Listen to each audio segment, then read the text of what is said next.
And today I have the pleasure to present Nancy Scarselletta, who is the founder and director of the Language Learning Institute, where she has guided students of all ages toward confident communication in French and Spanish. A New York State certified teacher with over 30 years of experience, she has taught in both public and private settings, as well as through her own institute.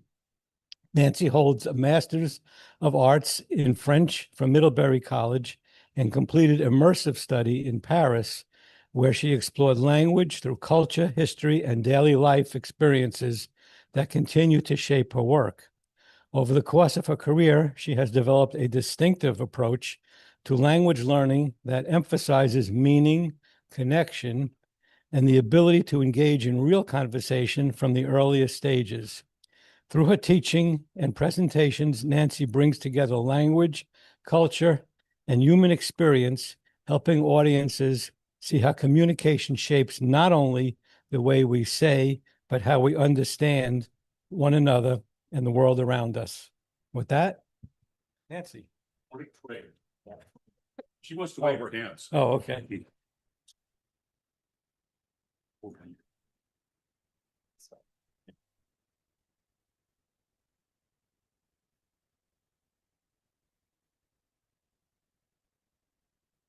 Okay. Oh, good.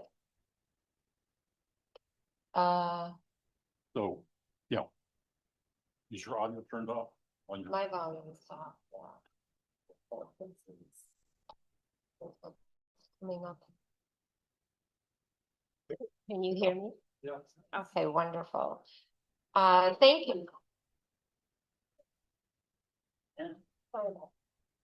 Thank you, Fred, and thank you to the Capital District Humanist Society for the invite today to present to you Bastille Day.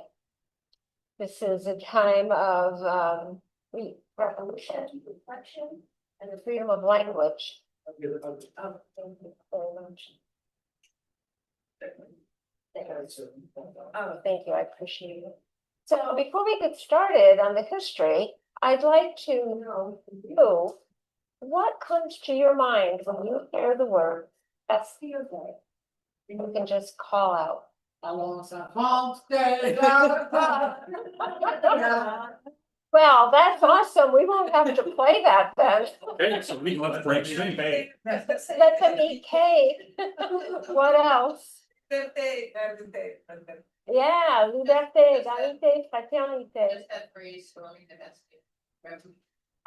The revolution itself and the storming of the Bastille. Guillotines. Yeah, someone asked, oh, you asked me if I was Madame Lafranche, right? Yeah. I said yes, but I guess I'm not. But anyway, yeah, for sure. Antoine Lavoisier. Just one moment. This was working before, and now it's not. Okay. All right. So there we go. And in this presentation and in this history, it's a very strong and important language component. So what French words or phrases come to mind when you think of this holiday or the revolution? So we've already heard liberté, égalité, fraternité. That's excellent. That's one of them. Anything else? Vive la France. Vive la France. Very good. Good. Excellent. Okay. So before, so we are going to actually go and look at these words. They carry history. They're more than vocabulary. Words like liberté, égalité, fraternité, and la Bastille, la Révolution française, and le 14 juillet. These are more than vocabulary words. They're words that carry history, memory, aspiration, identity, and connection. And we're going to be exploring that today.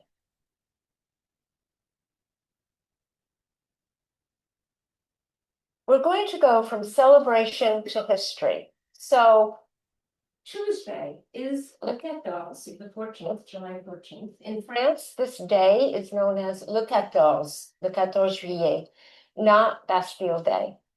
In the United States, we refer to it as Bastille Day. But in France, you will hear them talk about Le 14, and it's Le 14 juillet is July 14th. That's the equivalent of the 14 juillet. It's a very important date. And we'll be taking a look at it. If you're in Paris on that day, it's so much fun. It's a big celebration. Fireworks, dancing in the streets, music, all kinds of ceremonies, big, huge national pride. In going back into history, we have to go back. We're going to go back to Louis XIV to get a running start to see what exactly happened in France to lead up to this day. This is not a one day that people woke up and said, well, we have a bad king, we have a bad queen, and we're not happy. We will see how everything led up to this. And we'll see that all of this celebration points back to a history that was shaped by power, fear, inequality, desire to be heard, and collective action. This is quite interesting. And at the Bastille, once that was surrendered, then we come into a vocabulary of voice, dignity, participation, and freedom. And we'll also look at why does this moment still matter today? It's 1789 that we're talking about, and we're going to go back to Louis XIV, who reigned for 72 years. Louis XV reigned for 54 years, and then Louis XVI came into power. So, before the revolution, France was under a system of strain. And I love this because later on, we're going to look at this change from a system under strain to a society under strain. So what happened before this? With Louis XIV, he created what was called the absolute monarchy. And he was king, everything revolved around him, and he was the most important. He expanded Versailles. His father, Louis XIII, used Versailles as a hunting lodge. Louis XIV came into power and expanded Take the it. microphone in your mouth, so people online can hear you.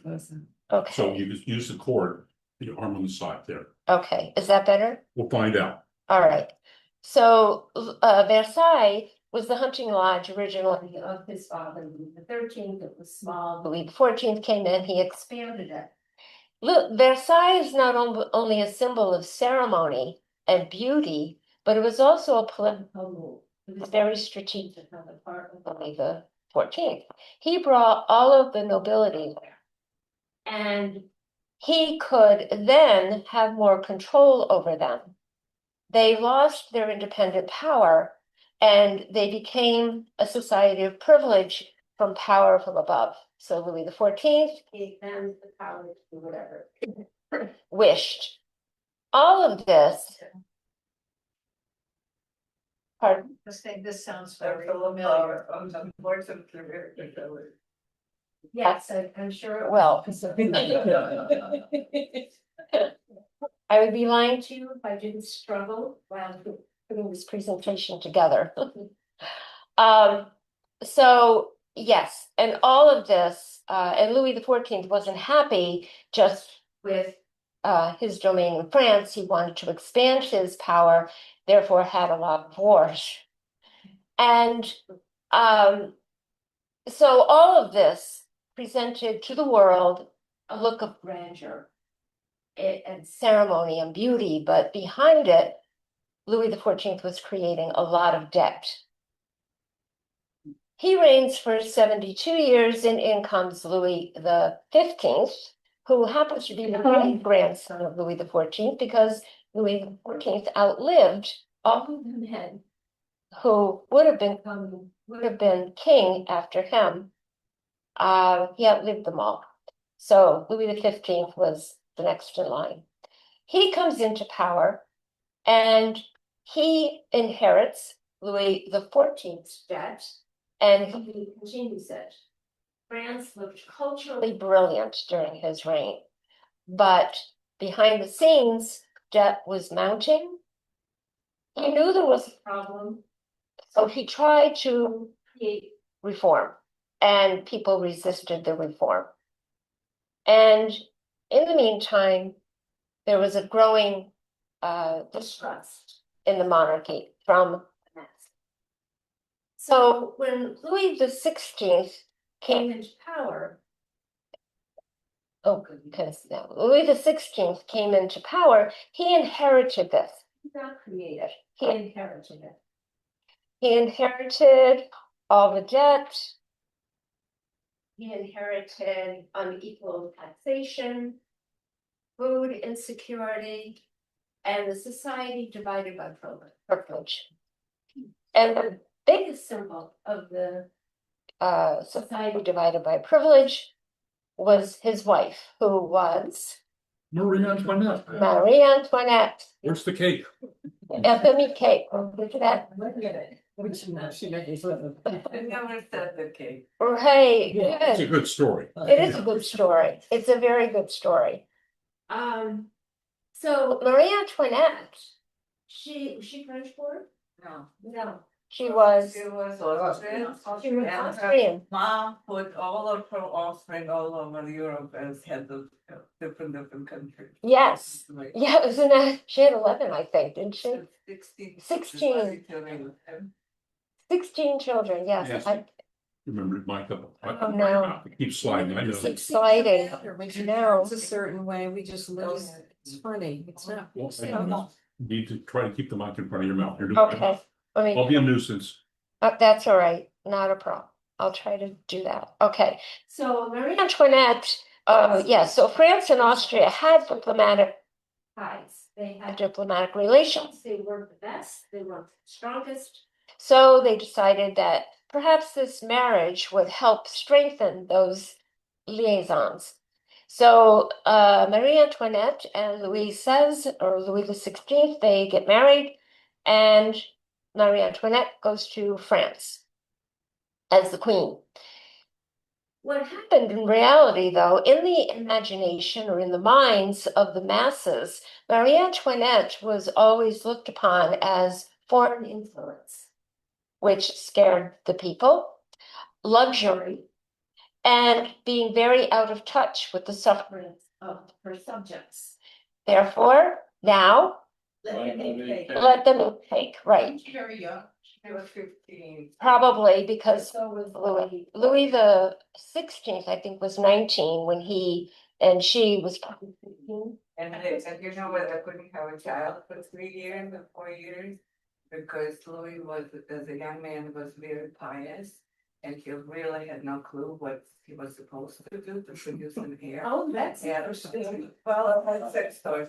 And Marie Therese, her mother, Yeah. kept sending her letters and says, well, you know, while you're there, you have to produce an heir. That's your duty as the royalty. And she says, well, it doesn't come from my bedroom. I don't know what to do.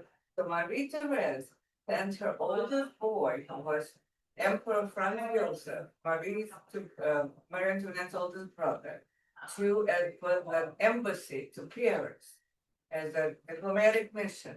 But the underground mission was for him to teach the brothers. And within a year, they had their first child. Oh, well, it was a successful mission. So let them eat cake. Interesting. Here we are in 2026, and I'm standing before you asking what you know this of Marie Antoinette. You tell me, let them eat cake. If you look through the historians, she never said that. What she may have said, and that's even iffy. They have it documented that Rousseau wrote it actually when she was not queen, was qu'il mange la brioche. And that translates into, or is equivalent to, let them eat cake. Now, during her time, was cake what it is today? No, it was not. And it's debatable what it actually was. Some people think it was the scrapings off of the bottom of the oven when they baked bread. At the end of the day, the baker's been clear their ovens were baking and they scrape it. Some people think it was that. But even with that, qu'il mange de la brioche is expensive to make. It's more expensive than bread. So either way, she gets tagged with one of those two sentences. Okay, let them be cake or qu'il mange la brioche. She never said it as queen. She apparently said it before. But this fact really added to the growing distrust of the court. So there was distrust, and now there's even more growing distrust. And because she seems so very out of touch with what is going on.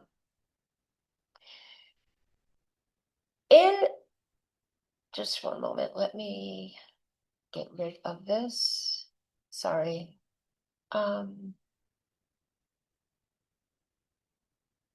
What year did he take the throne? 1774. There we go. So in 1774, when he did take the throne, pressures were building. People were very satisfied. He's on the throne for 2 years, or 1 year rather, 1775, and he starts having to deal with pressures from abroad, which is what? The English, the US, so it's not the US then. It wasn't the US then, but The English. the English as well. Yes, very good. So it's the two, because the English, they had a territory here, and the English took it over. And then we had what did we have at that point? Colonies and the American Revolution, right? The American Revolution started in 1775. And in 1776, I believe it was, he started to send, in 1776, in the spring, he started to send aid and secret financial help and arms shipments and warships. In December of that same year, Lafayette decides he's going to join the mix. He's going to come over with troops.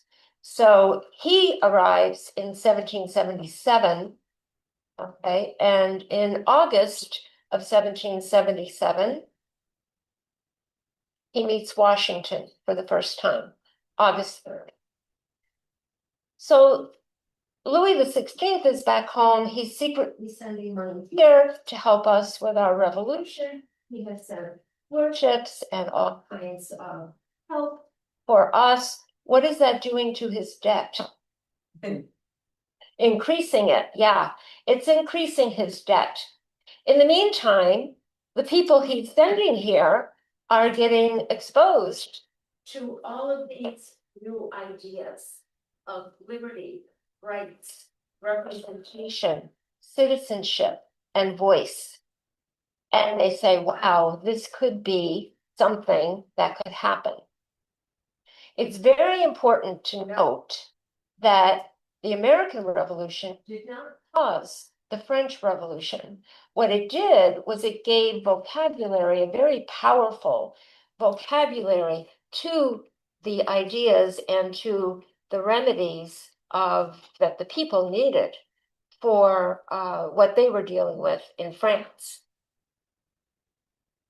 So by 1789, okay, I'm going to review the timeline a little bit for you. So he comes into power in 1774. He starts sending us help in 1775. It's not troops or anything, but 1776 into 1777, he sends troops and he sends soldiers. Okay, troops are soldiers, but he sends troops, he sends Lafayette and to help. 1783 was when the American Revolution ended. They stayed with us that entire time. That's why our liaison today, French, with the French, are so strong and so big. If you notice, on July 4th, the Eiffel Tower was beautifully lit for us, for our 250 of them. With fire, with all kinds of beautiful lighting and the beautiful 250. So they were, here we are in 1789, now it's the Society Under Strain. Never before the Society Under a System Under Strain, now it's a Society Under Strain.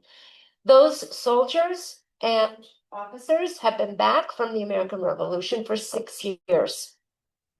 And they came back having been exposed personally to these new ideas of rights, citizenship. The Society Under Strain was political, financial, social, and intellectual. So this was very powerful. This is 1789, which was the year of the storming of the Bastille. Louis XVI knew there were problems, so he gathers the Estates General in the spring of 1789 to try to come up with some sort of solutions to these problems. Now, the Estates General was consisted of the clergy, the nobility, and the third estate. So I find it very interesting. So we have the nobility, the clergy, and the third estate, and then we have the votes.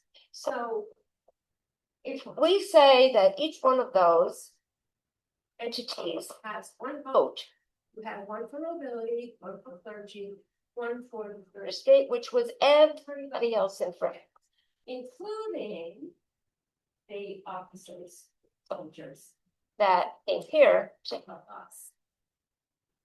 It was a very unequal voting system because the clergy and the nobility, it suited them to vote together. So even though the third estate was everybody else and by the population, they actually outnumbered the clergy and the nobility. It was very unequal. In June of 1789, the third estate. I just back up and go. Sorry. Okay. Yes, what benefit by voting with the nobility? Well, the clergy, there was no separation of church and state. So the Louis XIV believed that he was granted this ability to rule by God. It came down to this whole thing, God. So the church was very powerful politically at that time. You prefer questions as we go or at the end? No, it'd be good. You can at the end, yeah. Every noble castle or house or whatnot has a church in that and had a priest in there actually lived with the nobility at that time. So there was almost no set, and the second child in each house usually became A priest. priest. Yeah. There was really no separation between the nobility and the church. Yeah, it was very, very powerful. So it really benefited them to vote together.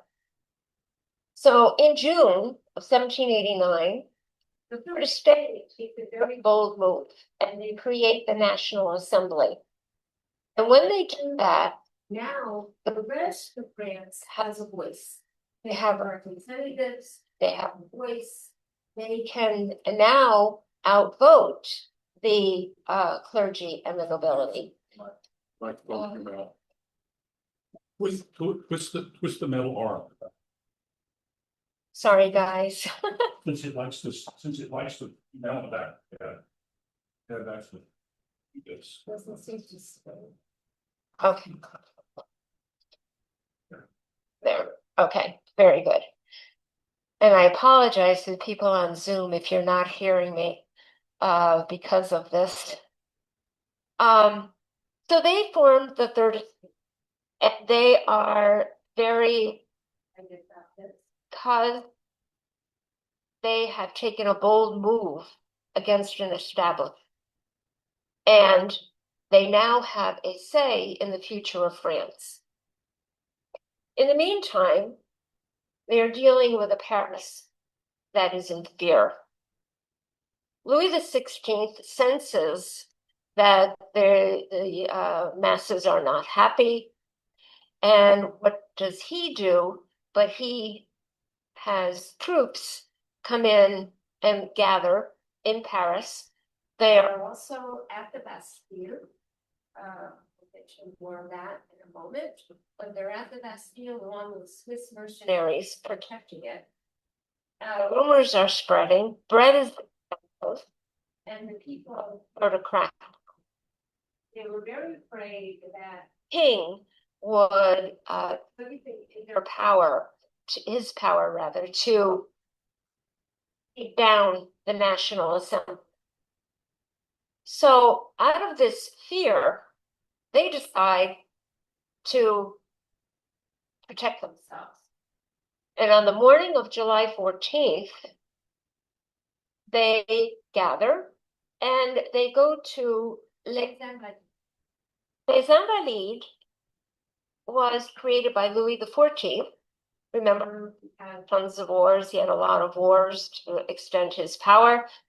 That he has wounded and retired soldiers. So he created Les Invalides for them. But in 1789, weapons were started. And it was just the weapons. The gunpowder and ammunition was not at Les Invalides. It was at the Bastille. Okay? So the Bastille has a history, very interesting history. This is right now, in 1789, it was a state prison. It was built during the Middle Ages. And in having it built during the Middle Ages, it was purpose. When Louis XIII came into power, Cardinal Richelieu was very instrumental in turning this into a state prison. And Louis XIII would arbitrarily just throw people into prison if they talked up against or they talked bad about his rule, if they beat him, etc. Okay, they would be thrown into the Bastille. At the time of the storming, there were 7 prisoners, and the census show that the most prisoners they had were actually 40 in the whole life of the Bastille. But there were 7 prisoners there. There were 4 who were accused of forgery. There were 2 mentally ill, 1 by his family, who was of the nobility, but he was accused or suspected of incest.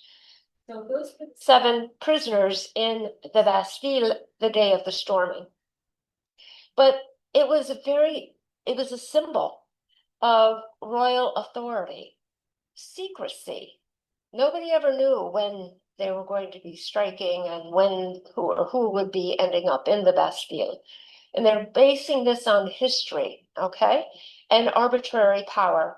There was a thing in place, a system in place where if you were accused of something, you could have a trial, you could have a voice, you could defend yourself.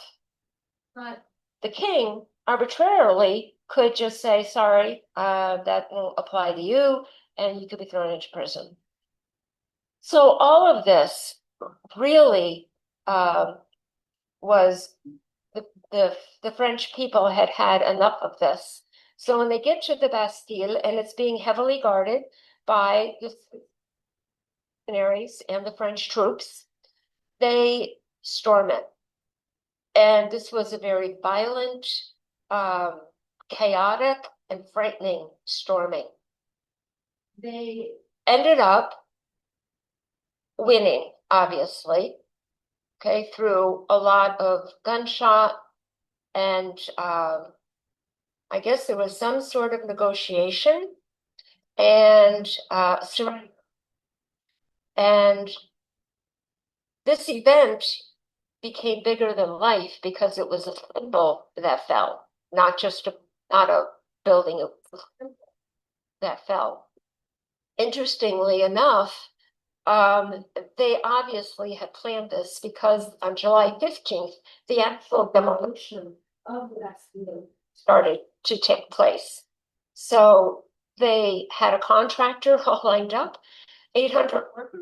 They started physically taking it down. But on July 14th, that's when that symbol fell. And after the Bastille, a new way of talking about power, rights, belonging, and voice came into being. And also, what does it mean to be free? The language of freedom is very interesting language. And what developed after the Bastille was the language of ritual, which was the égalité, liberté, égalité, droit meaning law, rights in this case, and the collective, the citoyen, nation, and peuple. This is the language that came about as a result of the fall of the Bastille. And we go from the word of subject, which I used earlier when we were talking about Marie Antoinette, and now it is citizen. From orders, that first order, second order, the clergy, the nobility, and the third estate, it now is a nation. And silence to voice. And now people could express their feelings. They could write. They could, well, this was the beginning of all of that, where they could write with freedom and not be afraid of being put into jail. And in August 1781, the Déclaration des droits de l'homme et du citoyen comes into being, which is the Declaration of the Rights of Man and of the Citizen, which I found very interesting. The revolution and the changes were puerile to everything. It was the beginning. And as you notice, is of man and of the citizen. So, and later on, it's just of man. But anyway, this document emphasizes liberty, equality before the law, citizenship, rights, and participation in public life. So the symbols that endure today, this liberté, égalité, fraternité, does anyone know how that is enduring even today? Where you'd find that? On their coin. Yes, on their coins. Even, yes, when they changed, even before when they had the French franc, it was there for sure. When they went to the euro, it followed. Yes, for sure. Like French franc. The French franc. What did I say? I'm not French. He's French. He's French. He's French. The French franc. Oh, sorry. He's a coin dealer. Oh, okay, sorry. The French. Nancy, his name is Frank, that's what they're joking. Oh, okay. Thank you. That's okay. So, yes, it is on the euro. It followed. And La Marseillaise. And since they already know that, we don't need to play it, John. Okay. So, Yeah, do you want to sing it? No, no. So the Marseillaise was written as a war song. Okay, and today it is what? It is. It's their national anthem. Yes. Soccer matches. Yes.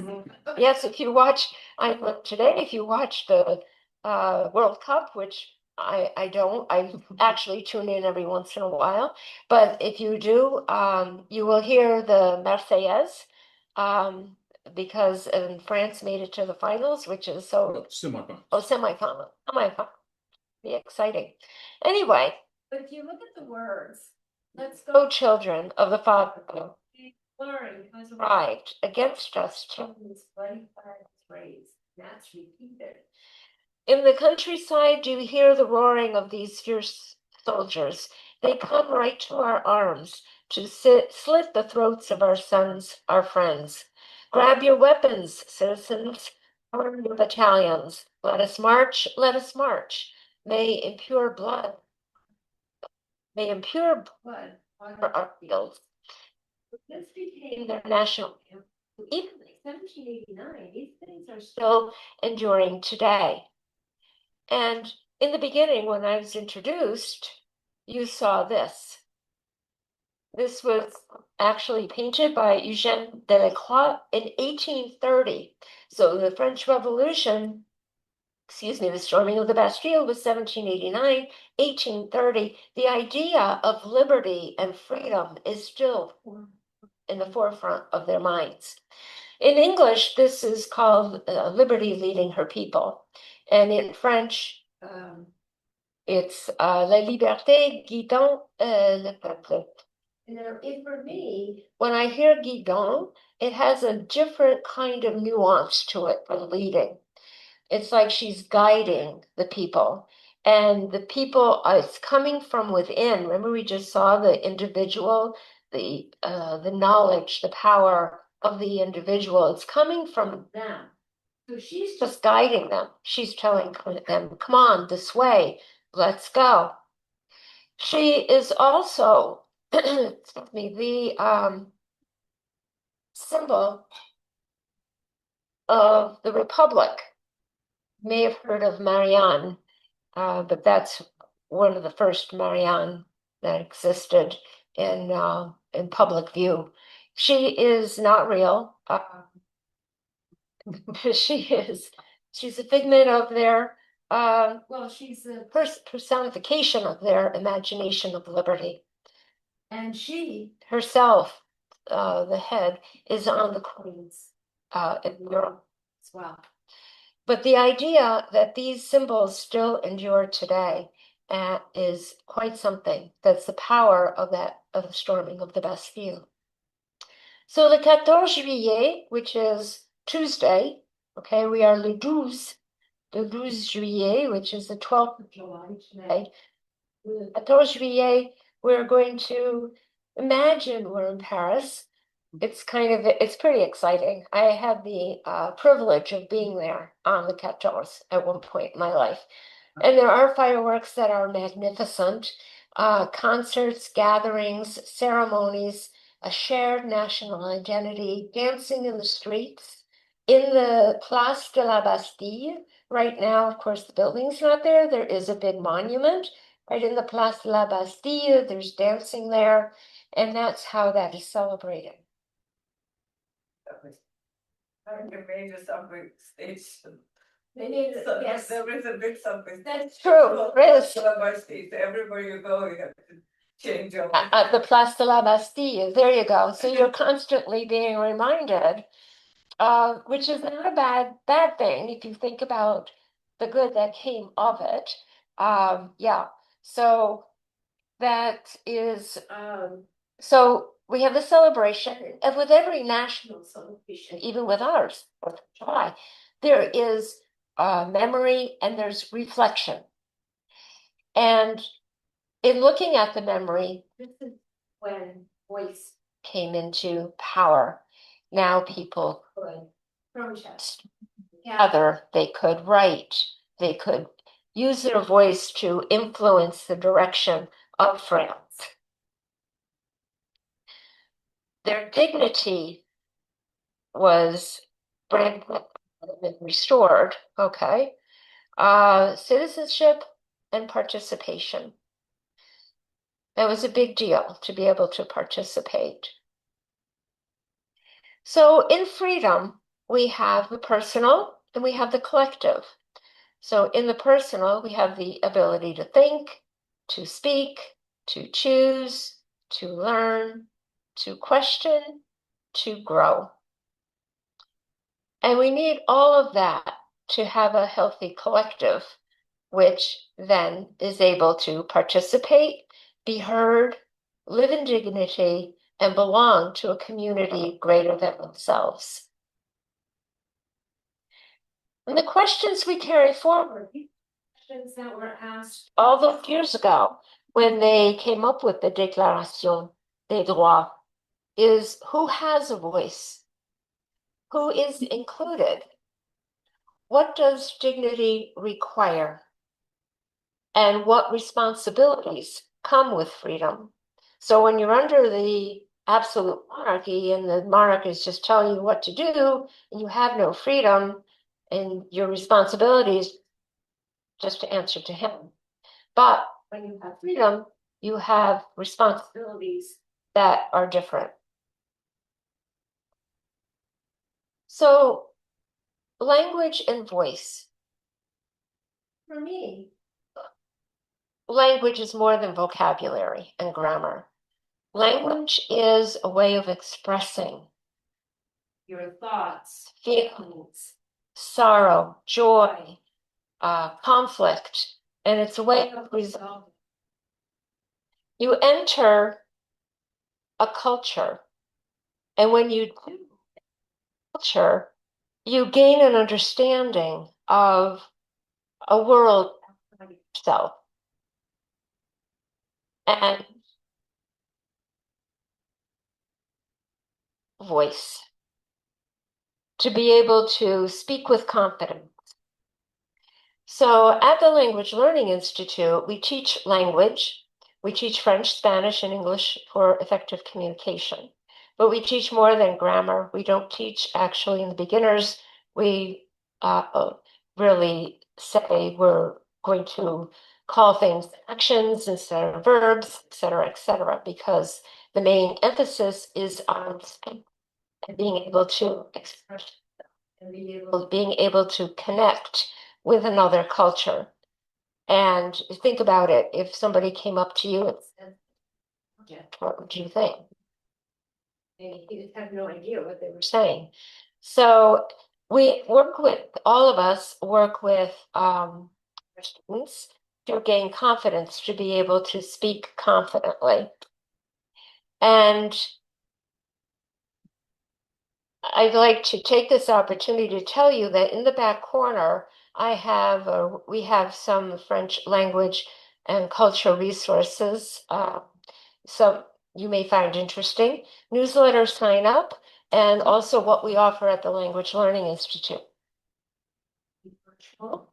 And I'm just so happy today that our entire staff is with us. 2 are here and 2 are virtual. So I'm just going to introduce them briefly. We have Ken Slack. Raise your hand. He's our administrative assistant. And we have Bruce Vanderwater with us. He is the moderator French table. If you speak French, you'd like to use your French and you'd like to practice, you can come with us once a month. Bruce moderates it and you can use your French. Online, we have Maxime Dongmo, who is our French teacher. He is from Cameroon. If you and Hernan could put on and just wave, that would be great. Put your cameras on, just wave. There's Maxime Dongmo. He is originally from Cameroon, and he is living in Georgia. And we have Eva. He is our Spanish teacher, and he is coming to us from Argentina. He broadcasts up Argentina. So please do, at the end, feel free to go back there and we'd love to continue the conversation with you and go from there. So, moving into discussion and your question. Okay, I'd like to focus on Bastille Day, not only the French holiday, but about our larger human questions it raises: freedom, voice, dignity, participation. And what questions, thoughts, or reflections does this bring up for you? So this is your turn now. Yes. So if anybody in the room would speak and be heard online, please come up and get the microphone.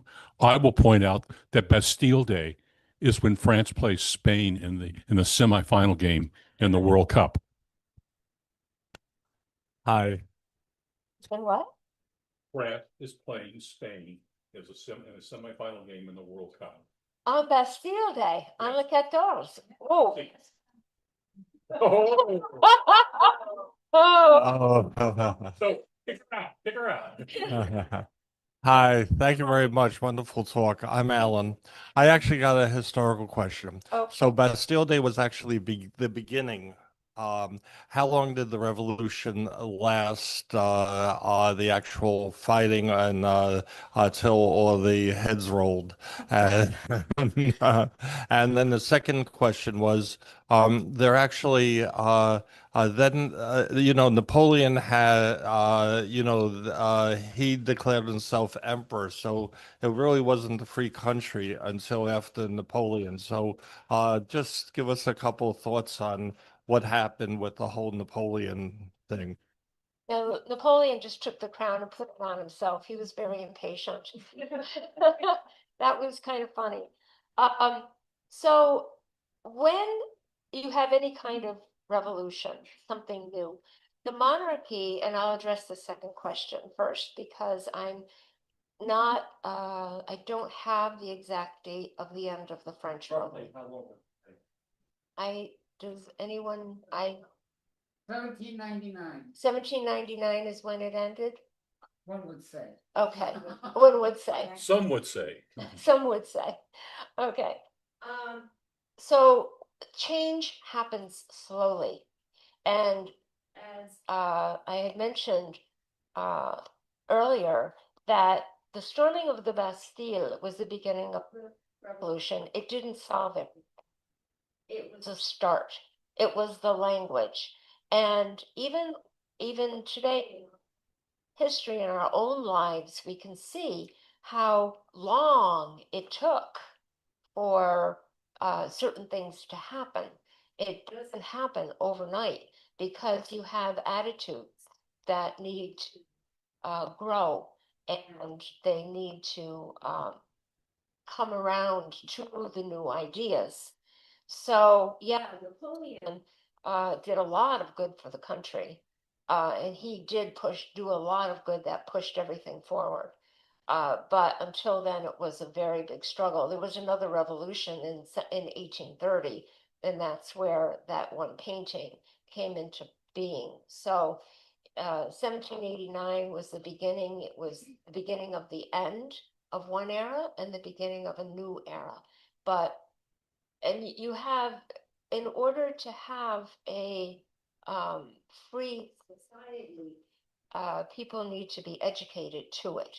So you had all these people, you had the soldiers and the officers are exposed to all of that here.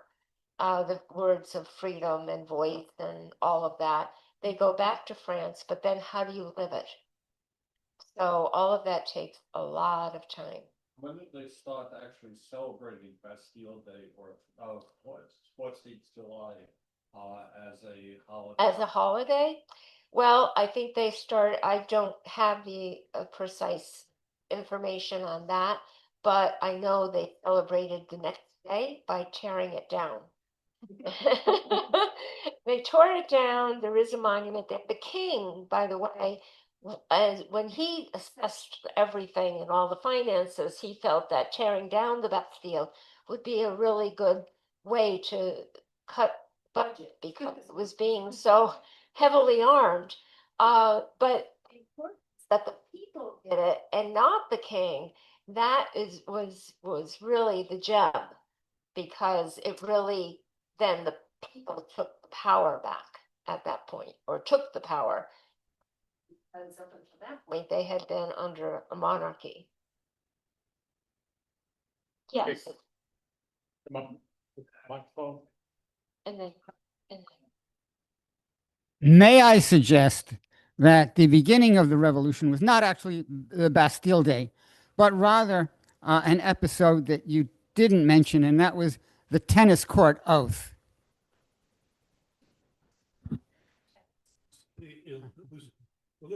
The king disbanded the Estates General and threw out the Third Estate. And they decided, we don't have to accept that. We'll get together outside in the tennis court. And they swore an oath, and that was the beginning, really, of the revolution. and when did that happen, do you know? Shortly before that. Oh, shortly before the, Yeah, I would think of it as tennis court was like the Court state. the play of ball play. I didn't realize it was tennis, but there was a building in Paris. uh-huh, yep. It was tennis actually, really. No, I'm just asking, I don't know, because it's called play ball, like the play. I don't know. I didn't realize it could be tennis. Yes, Dave. So my question is very quick. Are you familiar with Citizen Genet? He is buried over here in East Greenbush. In 1793, he came over and he got outside of his instructions from Paris, and so he couldn't go back, and he was actually buried here because if he went back to France, he would have been executed. Right, he is buried right over here in East Greenbush, and I know about that because right next to his marker is a monument to General Henry Knox, and and I know about that because I visited all 60 monuments to Henry Knox. Anyway, are you familiar with him?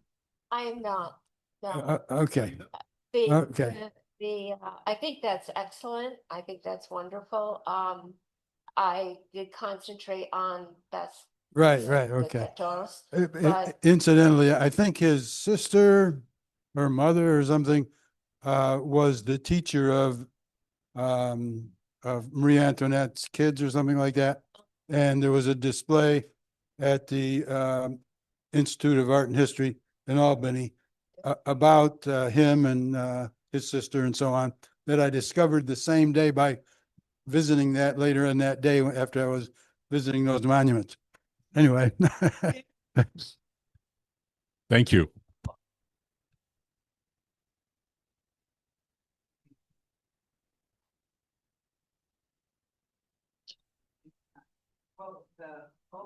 Tennis court.